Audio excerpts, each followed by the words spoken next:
So a buy box, really, again, we've sort of mentioned before, but it's for two people, right? It's for you and it's for the end buyer. You should be thinking about that when you come in. When I'm buying this, who am I going to sell it to? Right. Because if you start thinking about that, like beginning with the end in mind, that'll help you determine your buy box. Right. And the things you want to look for, you've mentioned before, I just want to cover them again, is, the size and the style of the home is probably the most popular. Would you agree? I would, and your location is going to determine some of that too. Like, here in Florida, we used to stick at one or two towns, didn't we? Yes. Well, up in New York. Now we're all over the capital region up there. Right. But we used in to the just beginning, we stayed right around home. Yeah. Yes.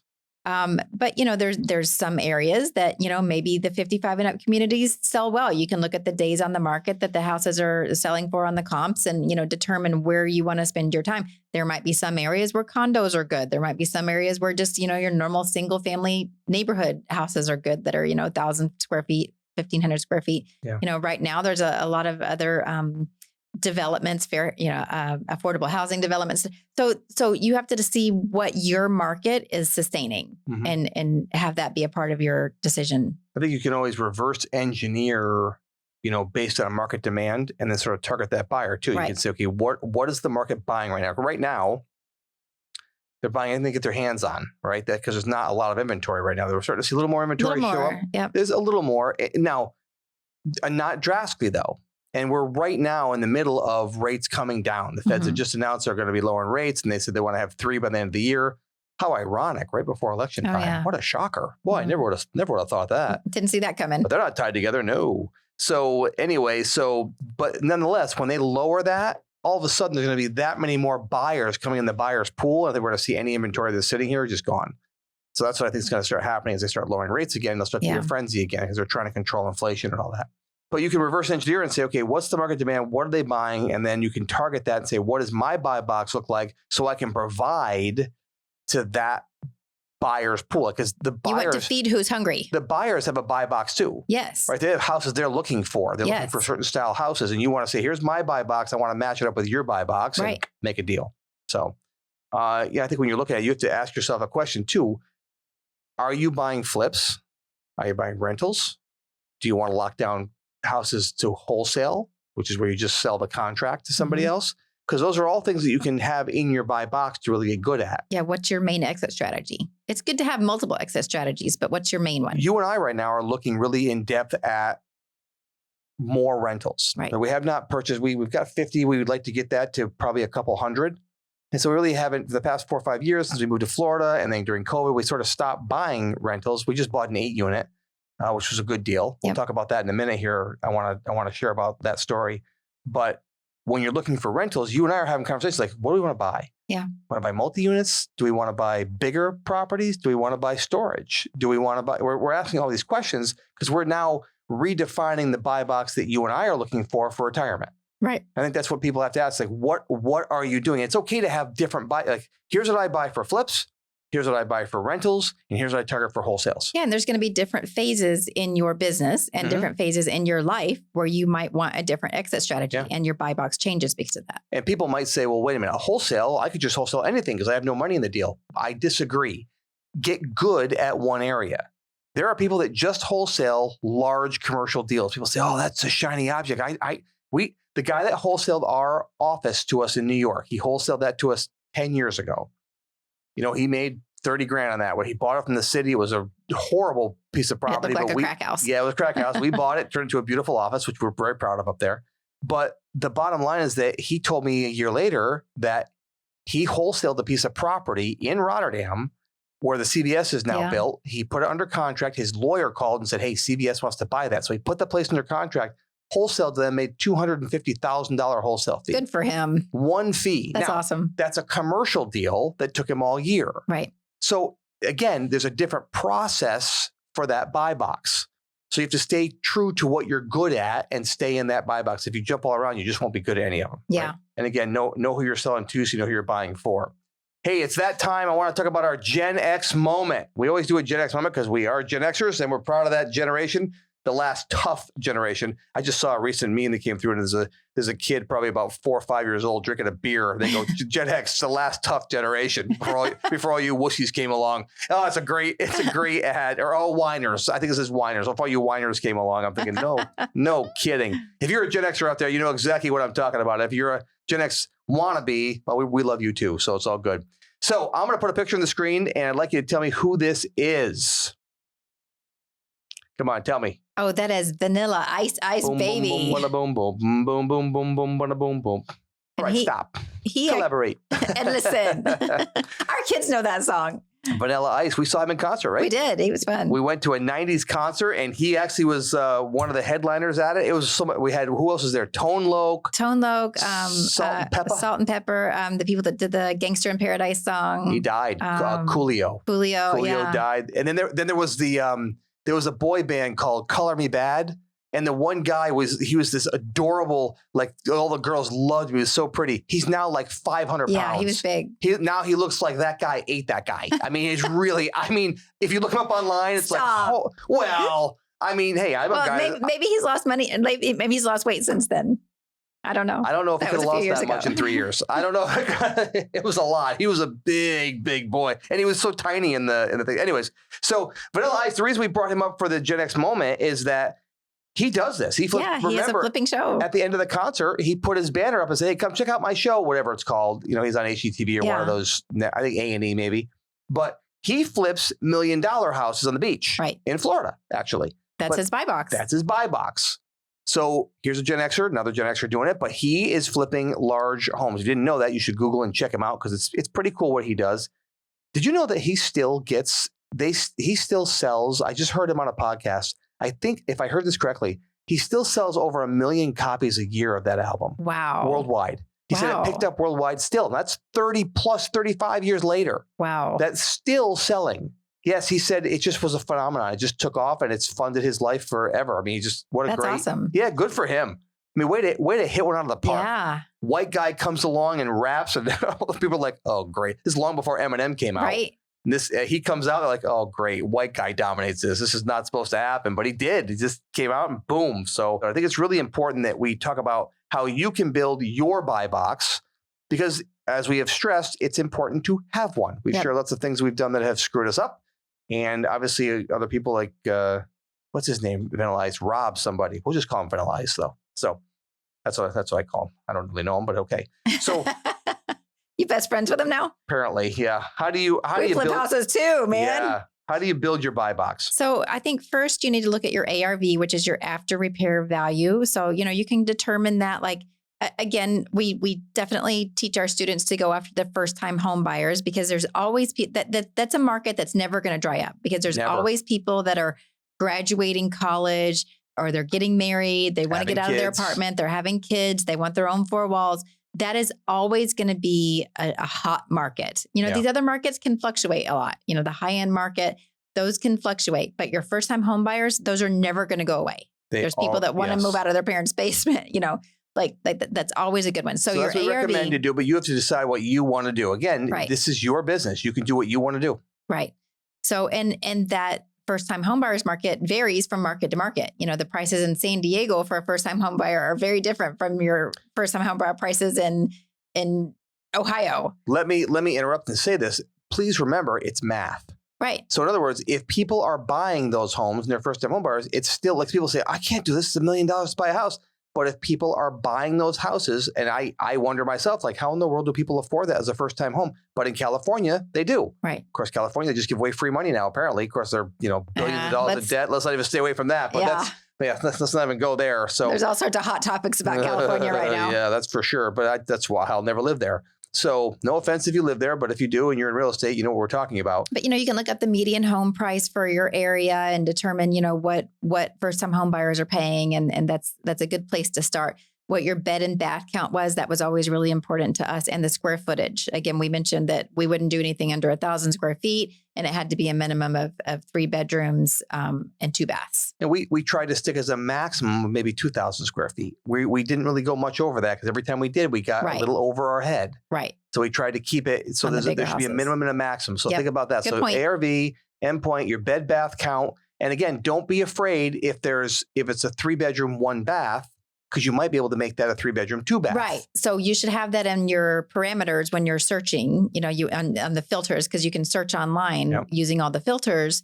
And again, don't block it out because it only has 1 bath. I would put anything from 0 bath. I start with 2 bedrooms to because you might be able to add on. That's where square footage comes in too. Because if you buy a house, a 3-bedroom, 1-bath, you're like, I'll add a bathroom, but it's 800 square feet. You probably have no room to add another bathroom. Unless you did like we did and converted the attic if there's that space. You have to add more. So don't filter them out. Explore those and, see if there's a fit there. And you've mentioned this before, location. Yeah, that's really important, And I would say, especially if you're newer, to start within like a 30-mile radius of your home. If you have to travel over an hour to go see your house and check on the progress of what's going on, just a lot can happen. It's difficult. And try to, and your area. Yeah. We mentioned that a little bit in our Nosy Neighbor podcast. So if you haven't seen that yet, or if it's not out yet, just make sure you check out Nosy Neighbors. We talk about having neighbors. School districts are also important as far as location goes. That's really important. Yeah, for sure. Let's talk about that just for a second. Yeah. If you don't have kids, you might not think about that. But a lot of your buyers are going to have kids. Mm-hmm. And so school districts are really, really important to focus on. Like we stayed out of Schenectady a lot because the houses there or the school districts there. Our kids were public school up there. Right. Yep. The school districts were not as good in Schenectady as they were in the surrounding towns. But know your area, because where we live in Florida, it's very different down here. Schools are they're very strange down here. Like it's not like it was in upstate New York. There's magnet schools and private schools and public schools. It's a little our kids strange, go to private school now, so we don't worry about it, but it's important. So but the style of the home, again, you want to appeal to the maximum amount of buyers you can have. So if you're staying with, those traditional types of homes, those are probably going to be your best sellers instead of going super contemporary or non-traditional. Yeah. Age of the home is important too, because the older the home, the more headaches you're going to have. We know this. We have bought homes that are over 150 years old. Yeah, when they get really old, yes. But sometimes the older homes that were built like in the 40s and 50s are built better than the houses. But that's a good thing. I would say 40s and 50s are good. Yeah.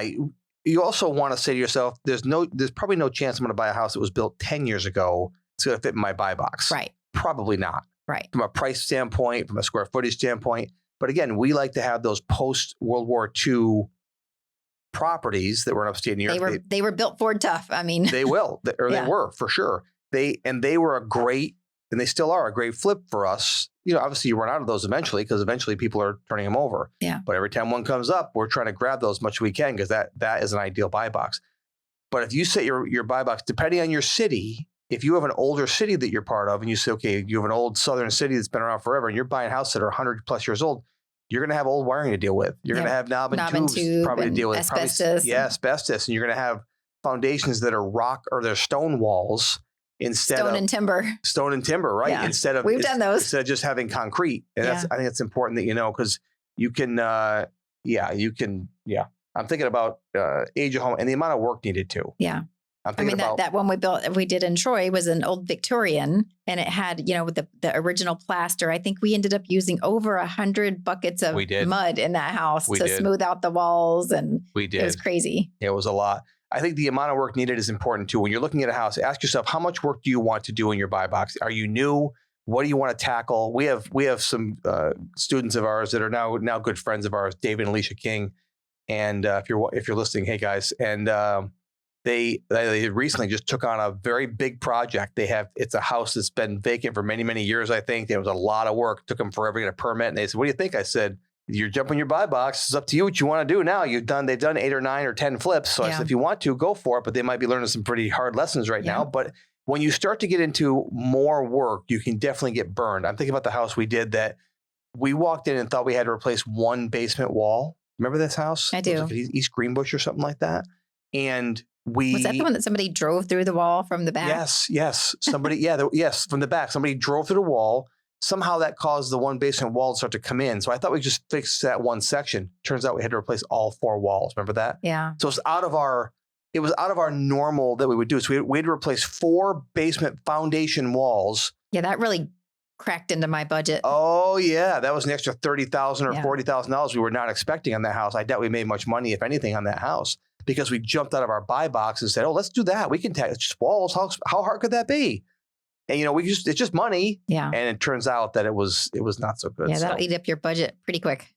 So I think there are times to consider breaking your buy box, right? There are times when it's, for me, I would say if you get the house for a song. Yeah, I was thinking the exact same phrase. If you get it, this recent 8 unit that we purchased on 5 acres of land, and we bought it last year, and we bought it from a guy who's retired. He actually sold off an old golf course, and so he had plenty of cash and didn't care. He let this apartment run down bad. People were paying like $200 in rent, and it's still not even paying. So we took it over. We knew it was work. I think we paid $224,000 for an 8 unit on 5 acres. And we put $180,000 $180,000 into it. Now it's worth $700,000. Mm-hmm. So we picked up a cool $200,000 or $300,000 in equity. Plus now we have rental and cash flow on that property. It was out of our buy box, but we weren't sure what we were going to do with it, but we knew we couldn't lose. Yeah. We knew we were buying it so cheap that we just couldn't lose. But make sure when you jump out of your buy box that you look at everything. Are there liens on the property you don't know about? Your title company should do that. Are there buried oil tanks? Yes. Are there make sure that cars that are buried under the barn? Make sure that you know what you're getting yourself into if you break your buy box. But I think the only time you should break your buy box is if a deal is just too good to pass up. Yeah. If it's just a marginal deal where you're going to make a little bit of money, I would be very, very, very careful. And if you're brand new, I don't think I would, even if you get it for a song, I think I would steer you away from that. I would steer you away from that too. Too big of a job to have as your first one. I would say that too. And last but not least, our buy box has definitely changed. I mean, we used to just do first-time home buyers. Now it's, we are all over the capital region, because when you do 100+ deals a year, we're looking for deals, and we know we can handle pretty much anything that comes our way. Our buy box and our exit strategies have both changed. That's very true. Because in the beginning, we were only interested in doing flips, and that's something that, like looking back, we would have had different exit strategies because we probably threw away a lot of leads that we could have monetized. We threw a lot away. So by having a different exit strategy along with a different buy box, we could have been a lot more profitable in the beginning. Yeah, as we've grown as a company, we now, like you said, we have all these different ways we can get rid of a property. So if I buy a house, our contract says we can buy it ourselves. I could sell it to a partner. I could keep it as a rental. I can sell this contract to somebody else if I want to. Yeah. And it's all in our contract. So we know when we get it, we don't necessarily have to be so strict to a buy box that we know we're able to get, if we buy it deep enough, we can get rid of that to somebody else and make money on it. And I think that some of those things we learned just from our own, school of hard knocks. But some of those, like especially the exit strategies that we've learned, iron sharpens iron. So like we're we're part of a big mastermind, a couple of big masterminds of the top real estate investors in the whole country. And by surrounding yourself with people that know more than you do and being able to learn from other people's experience, or OPE, like you'd like to say, other people's experience, instead of having to go through the school of hard knocks yourself, is really valuable. So the fact that you're listening to this podcast shows that you're moving in the right direction. And I really hope you got a lot out of it. I'll do a little plug here and say, if you want to learn more, you should come to our home flipping workshop. Just go to homeflippingworkshop.com and check it out. We'd love to have you there. We spend multiple days diving into all these things in great detail and spending a lot of time helping you get off the ground to be a successful real estate investor. Absolutely. Well worth the time. Yeah. So that is it for this episode of the Fearless Future podcast. I hope you enjoyed today learning about your buy box so you don't make any mistakes in your business, or make fewer mistakes in your business, and get off to a great start. That concludes this episode of the Fearless Future podcast. If you liked this content, make sure you click that like button, and also make sure you subscribe and turn on notifications so you don't miss any great future content. And we hope to see you at the next Home Flipping Workshop.